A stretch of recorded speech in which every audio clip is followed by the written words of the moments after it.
Nama saya Sultan Mulia Munte. Jadi kalau panggilan-panggilan masa sekarang Empung Munte. Umur saya 80 tahun. Saya lahir di Panglebidang inilah. Orang tua saya pun lahir di sini. Boleh dikatakan nenek saya pun lahir di sini. Karena ini Panglebidang udah lama ini. Menurut ada dulu makam persaudaraan kami itulah namanya Nagaramba itu, tapi ada namanya di sini dibuat Jatorop. Jatorop ini pindah kemari Nagaramba itu. Jadi kalau di sini lantaran tahulah pula orang dulu banyak torok di daerah ini, dibilang orang Jatorop dia. Tapi namanya aslinya Nagaramba. Nah, jadi waktu dulu menamai kampung ini, dulu namanya Manoto Kampung, Mangimas. Sampai sekarang, setelah beberapa pemerintahan berganti-ganti, dibikinlah Desa Pematang. Jadi itulah dua kerajaan disatukan menjadi satu Desa Pematang. Nah, itulah sampai sekarang.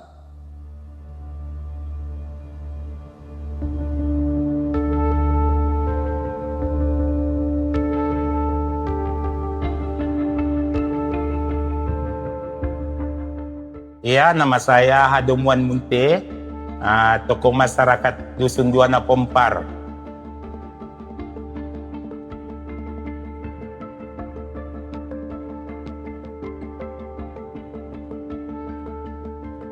Ya, memang saya asli orang sini, Pak.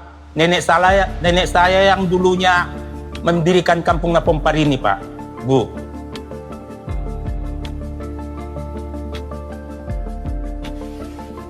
Oh, begini, Bu. Karena Dusun Napompari ini dalam masa Belanda dulu, menurut kata orang tuaku, orang itu datang Belanda berangkat dari sini.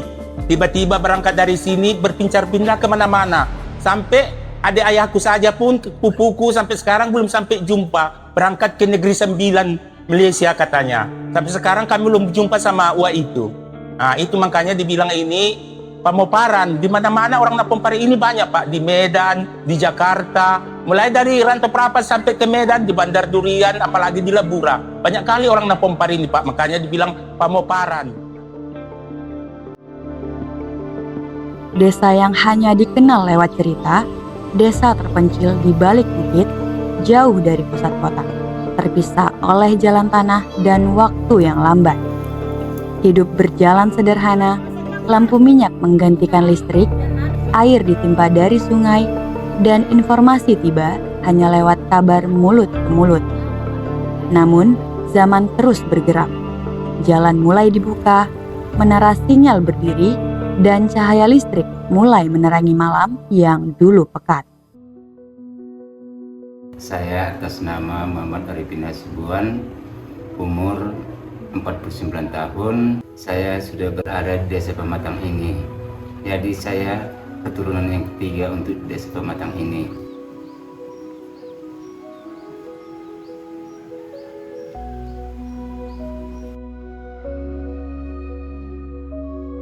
Jadi sedikit saya sampaikan bahwasanya kegiatan Desa Pematang ini yang kesehariannya yaitu sebagai mata pencaharian daripada masyarakat Desa Pematang ini dengan berkebun karet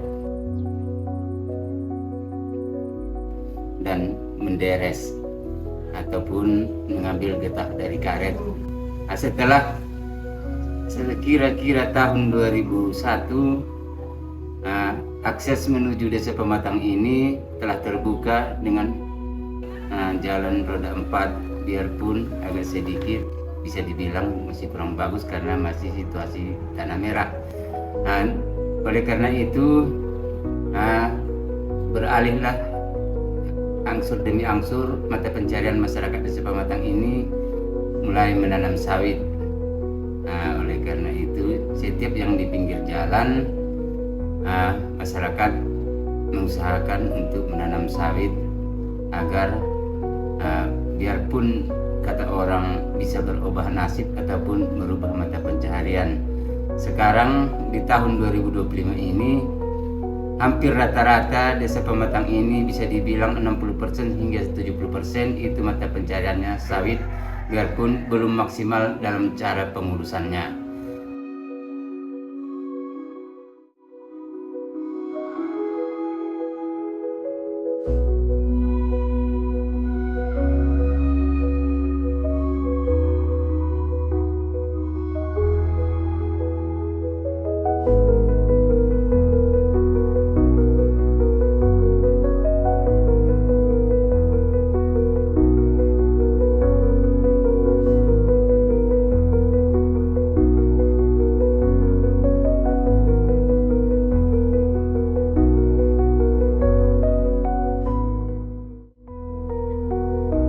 Desa ini memiliki tanah yang subur. Apapun yang ditanam akan tumbuh.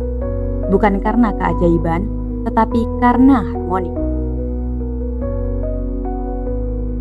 Pertanian bukan hanya pekerjaan. Di sini, ia adalah budaya, warisan, dan identitas. Dari musim ke musim, mereka belajar dari alam. Menyemai benih dengan sabar, merawat dengan cinta, dan memanen dengan rasa syukur. Hasil bumi menjadi penopang hidup. Karet untuk penghasilan harian, padi untuk makan keluarga, sayuran untuk dijual ke pasar. Singkong, cabai, timun, semuanya tumbuh dari tangan-tangan terampil para petani. Desa ini mungkin sederhana. Di tengah dunia yang semakin cepat berlari, desa ini tetap tenang melangkah, menanam hari demi hari. Dari setiap jengkal tanahnya tumbuh kehidupan yang utuh. Karena selama mereka menyatu dengan alam, bumi akan terus memberi. Nama saya Edi Saputra, tinggal di Sriaria, umur 63 tahun. Cara pembudidayaan timun ini gampang-gampang ini. Cuman gampangnya ada susahnya. Susahnya di Kandala kalau banyak cuaca hujan. Kalau banyak cuaca hujan, kalau kita kurang obatnya, bisa bercak-bercak kuning seperti ini.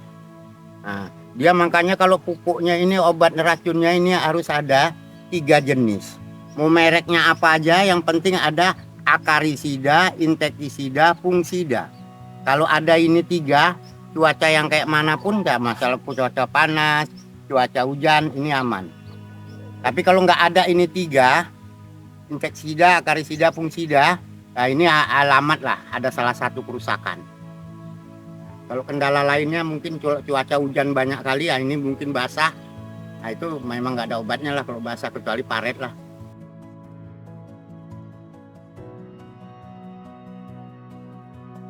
Penanaman timun yang baik supaya bermanfaat, supaya jangan merumput percuma. Ini pinggiran ditanam timun kanan kiri, tengahnya kita tanam kangkung. Jadi rumputnya itu nggak sebanyak ali. Jadi rumput dari tadi itu bisa dimanfaati, bisa dijual. Ini kan sudah habis dicabutin. Nah, tadinya nih sekangkung semua tengahnya. Nah, jadi dia dapat 2 sebelum kita panen timunnya, udah panen kangkungnya. Hasil panennya daripada kita nunggu dia besar sampai buah sama hasil panennya lama nunggu hasil panennya ini. Karena ini kalau panennya bisa sampai mencapai di atas 20 kali yang normal ini kan. Tapi kalau kita rutin pupuknya kan, Kita rutin pupuknya di atas 20 kali kita manennya ini. Yang normal, sesudah itu udah nggak normal lagi, udah kurang lah, nah, udah kurang. Makanya ini umur panennya melebihi dari yang kita tunggu dari mulai kecil. Nah, lebih lama kita nunggu masa manen lah gitu. Sekali panen ini biasanya 250 gitu. Sambil panen puncaknya nanti kalau kutipan kelima, ini baru sekali kutip kan. Kutipan kelima sampai 300 lah. 300 habis itu baru turun sedikit-sedikit. Jadi jualnya memang di desa sendiri, cuman orang itu bawa keluar karena dijual sama agen-agen sini. Bapak nggak sempat bawa keluar-keluar. Hingga peluang ekonomi digital dan ibu rumah tangga mengelola UMKM dari dapur kecil yang kini terhubung ke dunia luar.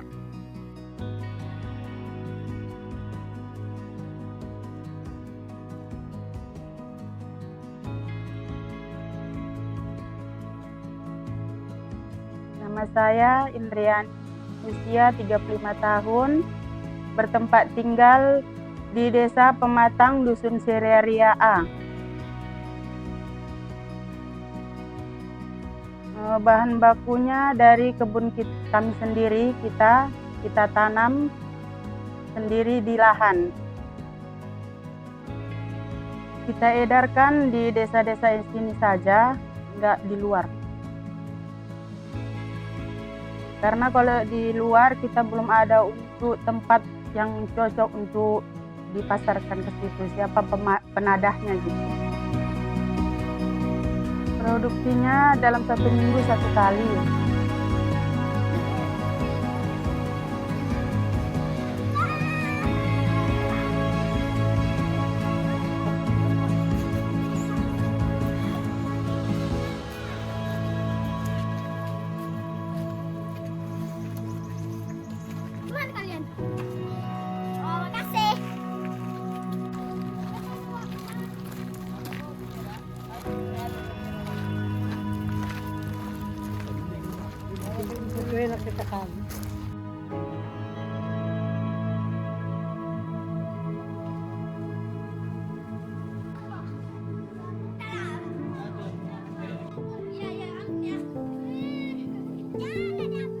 Setiap hari, langkah kecil menapaki tanah, berkelok dan berbatu.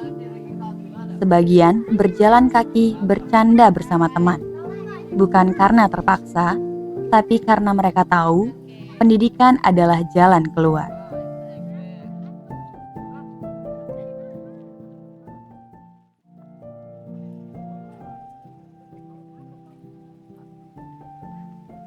Nama saya Muhammad Basir Pohan SAG, lahir di Siriaria. Kebetulan saya putra daerah sini asli.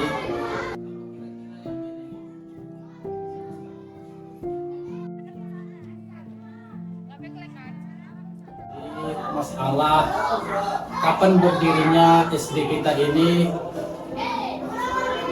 lebih kurang tahun 70-an. Saya masuk ke SD ini tahun 1984. Ini dulu terdiri dari 4 ruang kelas. 4 ruang kelas, dia semi permanen, masih separuh batu, ada juga yang papan. Waktu itu masih berwarna kuning ya. Kemudian lanjut dan berlanjut, dan pembangunan itu terasa sesudah adanya pemekaran Labuan Batu Utara. Semenjak terpisah ataupun pemekaran itu, maka pembangunan di SD ini mulailah melonjak bertahap demi bertahap, dan alhamdulillah pada saat ini kita sudah memiliki 5 ruang kelas, 1 gedung ruang rumah dinas guru, dan 1 rumah dinas kepala sekolah. Masalah minat, sebenarnya Desa Siriaria ini sangat memiliki minat pendidikan yang sangat tinggi. Hal ini dapat kita lihat antusias masyarakat. Bagi usia sekolah, secara umum dan bisa kita katakan semua sekolah. Di sini di desa ini walaupun dia tidak ada SMP, mayoritas melanjutkan sekolah. Seperti data yang kita miliki, 5 tahun terakhir ini siswa SD yang tamat itu 100% melanjutkan ke SMP atau ke pesantren-pesantren atau MTS sederhana. Jadi memang kita sudah sesuai dengan peraturan di sekolah itu diberlakukannya zonasi. Untuk Desa Pematang, SD yang ada di Desa Pematang ini ada 4 SD dan dia harus mematuhi zonasi yang ada. Untuk SD 11, 2, 3, 27 Siriaria ini zonasinya hanya dusun Siriaria saja. Dusun yang lain tidak boleh mendaftar ke SD Siriaria ini kecuali mutasi atau perpindahan. Kalau perpindahan dia dibolehkan dengan alasan-alasan tertentu. Pada tahun 2019 tanggal 28 SD Siriaria ini secara umum desa Siriaria ini banjir besar, banjir bandang sehingga memakan korban satu keluarga. Jadi apa dampaknya terhadap SD? Dampaknya sangat besar. Kami kehilangan aset berupa buku, alat-alat pembelajaran. Tapi alhamdulillah juga kalau bangunan kami memang tidak ada yang rusak. Tapi kalau media-media banyak memiliki kerusakan. Ya, sesudah banjir tempoh hari, alhamdulillah kami SD Siriaria mendapat bangunan RTKS, Rumah Dinas Kepala Sekolah, alhamdulillah. Kemudian kami mendapat belakangan ini dapat komputer, media untuk pembelajaran, Infokus, seperangkat Infokus dan printer.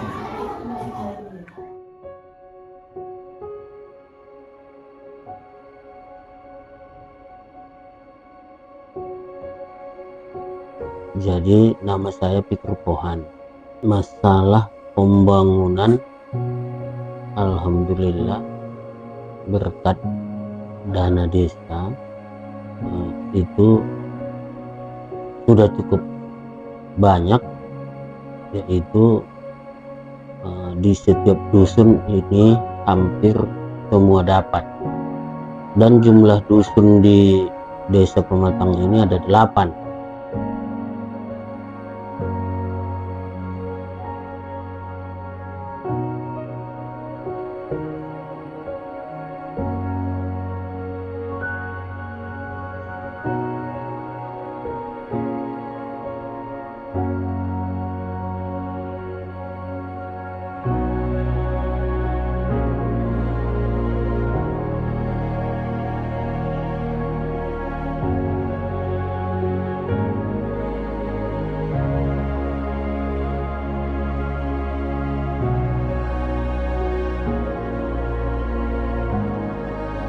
Misalnya di Sopolongat itu, dari jauh dulu kita sebutkan, di tahun pertama kita itu kita buat ada irigasi saluran air ke persawahan sehingga persawahan mereka itu memadai. Selanjutnya di tahun keduanya itu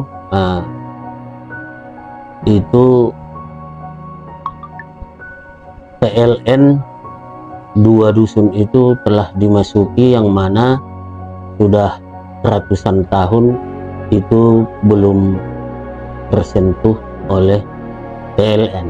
Alhamdulillah setelah jabatan kita, mudah-mudahan respon dari PLN dibantu oleh Bapak Bupati Labuan Batu beserta stakeholder yang ada, alhamdulillah 3 dusun sudah masuk PLN setelah kita menjabat, yaitu Dusun Soplongat Jae, Dusun Soplongat Julu, dan Dusun Hasona, yang mana 3 dusun ini memang belum dialiri PLN selamanya.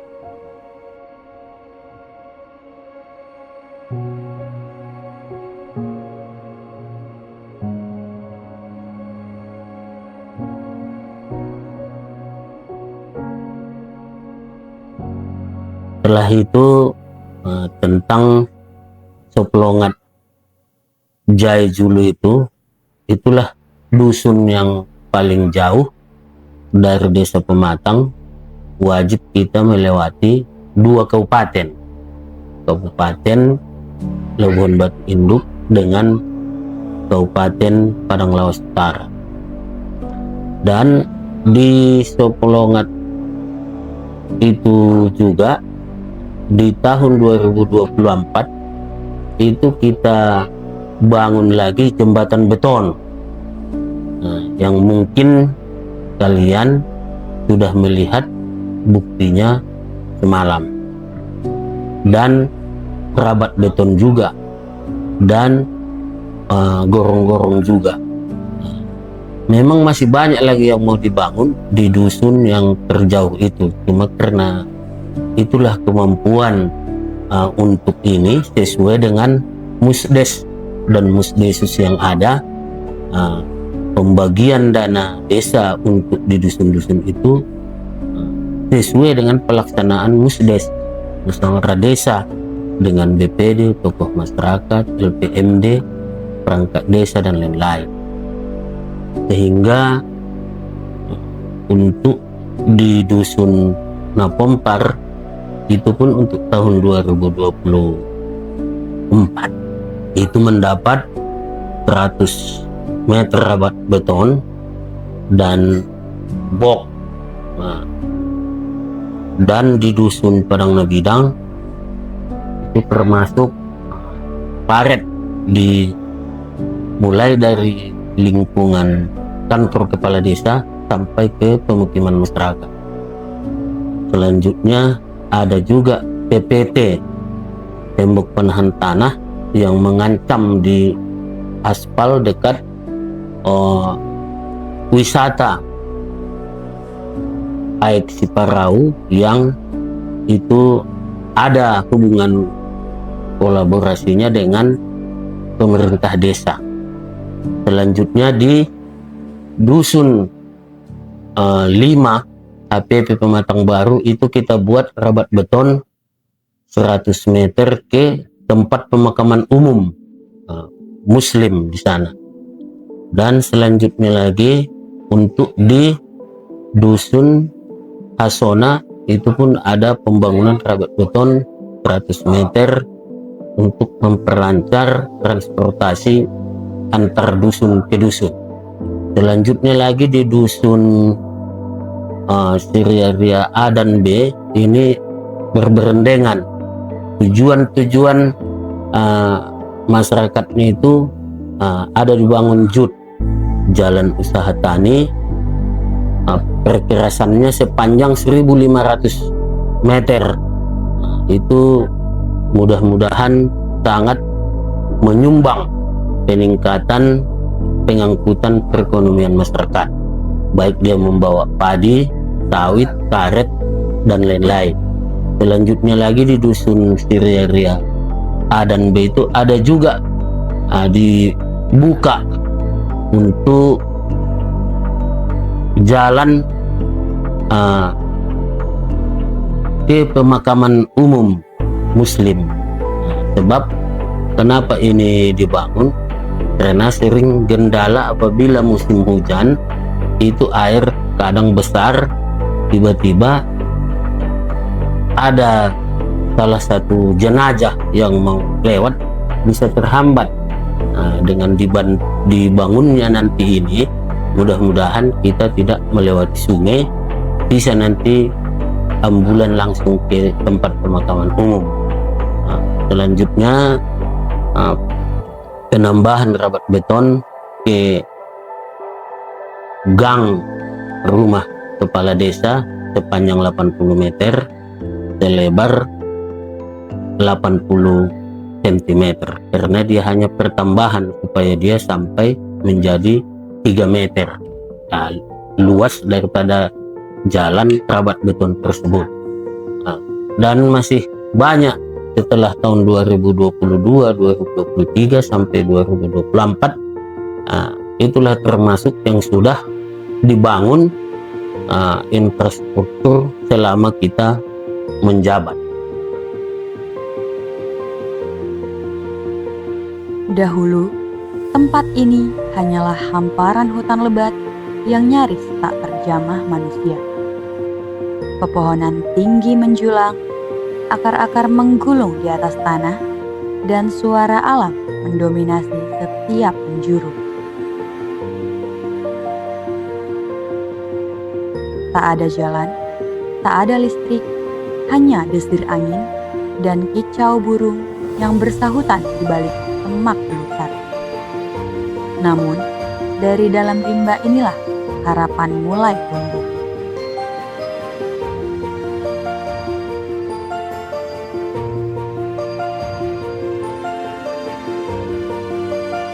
Di tanah ini berdiri makam para penyebar agama. Tuan Guru sebagai tokoh rohani yang tak hanya meninggalkan nama, tetapi juga nilai. Makam mereka bukan sekedar pusara, melainkan tempat ziarah, tempat diam yang mengajarkan hikmah, tempat air mata tumpah bersama doa-doa panjang. Mereka tidak hanya mengenang siapa yang pernah memerintah, tetapi juga siapa yang pernah membimbing jiwa. Maka, desa ini bukan sekedar tapak sejarah kerajaan, melainkan ruang suci di mana tubuh dan ruh sama-sama dihormati.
Opo na mau, opo na yun.